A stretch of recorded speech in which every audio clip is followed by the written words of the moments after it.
És la mateixa, perquè jo descobreixo i m'agrada entrar en aquest món a partir d'en Candel. Per tant, ho vaig fer al revés. Primer descobreixo Paco Candel i després m'adono que hi havia un fenomen al meu país que ell havia resolt o que ell havia sigut un dels personatges que havia suavitzat una situació de molt possible conflicte en què gràcies a la seva manera de fer i als llibres que escrivia i també a la forma en com es va convertir en articulació, va contribuir a suavitzar una situació que, repeteixo, era de conflicte assegurat, amb molta tensió social i amb una sèrie de fenòmens col·laterals, les vagues, la gana que patia tota aquella gent de la zona franca, la manca de recursos, que, repeteixo, ell, com a personatge en si, va donar veu al sense veu, que és com se'l coneixia, justament a una colla de persones que havien anat a parar allà, immigració, que se'n deia, que no tenien ni veu ni vot.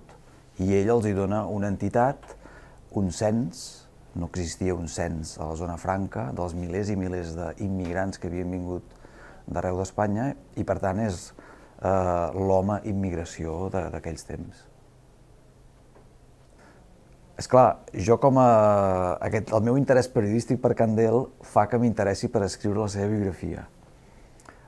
És una de les biografies que existeixen, perquè els grans personatges exigeixen moltes mirades. La meva, en particular, és la d'en Candel, és una mirada d'interès màxim per l'immigrant i poc per l'autòcton, perquè jo la mirada autòctona ja la conec perquè és la meva. Per tant, aquesta del Candel, per mi, és la que se'm fa interessant, perquè sempre és diferent. I sorprenent, perquè en Candel tenia la capacitat de sorprendre. Tu et pensaves que t'anava a dir una cosa sobre un cert tema i te'n responia una altra que t'obria un nou camí. La mirada de l'immigrant és absolutament necessària per eixamplar la pròpia. I sempre serà enriquidora. Mai negativitzarà la de casa. Un cop haguem entès aquesta aportació immigratòria, comprendrem com estan fetes les civilitzacions i com creixen els països, inclòs el nostre, evidentment. Què m'aporta? Avui dia és complicat trobar algú que no tingui una procedència no catalana, purament catalana. És molt difícil tenir un amic que no es digui Pérez o que no tingui un González en el seu nom o que el seu avi no fos d'Andalusia o d'Holanda o d'on sigui, sobretot de la resta de l'estat espanyol.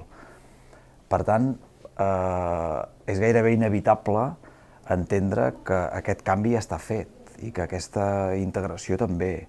De fet, és exemplar, perquè s'ha produït sense traumes, sense el trauma que aquell franquisme volia que es produís a Catalunya amb l'arribada de milers i milers d'immigració castellana per una mica castellanitzar el país. Això no només no es va produir, sinó que gent com el Candel, un bon dia, que van tenir la sort d'anar a escoles catalanes sota la República, es van adonar que tota aquella injustícia per la qual lluitaven per ells mateixos també era la que patia una gent que vivia aquí, que eren catalans, que tampoc se'ls deixava parlar en català. Aquests mateixos personatges viuen en una escola primerenca en català que tot d'una es prohibeix. I també diuen, ostres, aquí també hi ha unes injustícies en aquest país on hem anat a viure. Per tant, si estem d'acord amb coherència amb el que nosaltres lluitem, també hem de lluitar en pro d'aquesta llengua que es prohibeix en detriment del català i a favor del castellà.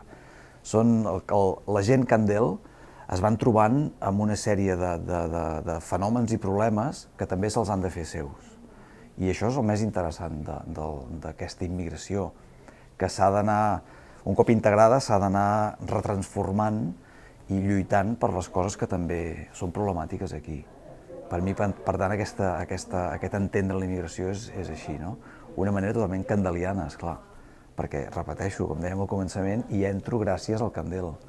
Visito la zona franca i m'adono que tot allò abans eren camps i ara s'ha convertit en un barri nou que es deia la Marina de Sants i que té l'oportunitat de fer-hi néixer un intel·lectual, sobretot, com és en Candel, que dona nom a través dels altres catalans a tot aquest fenomen immigratori.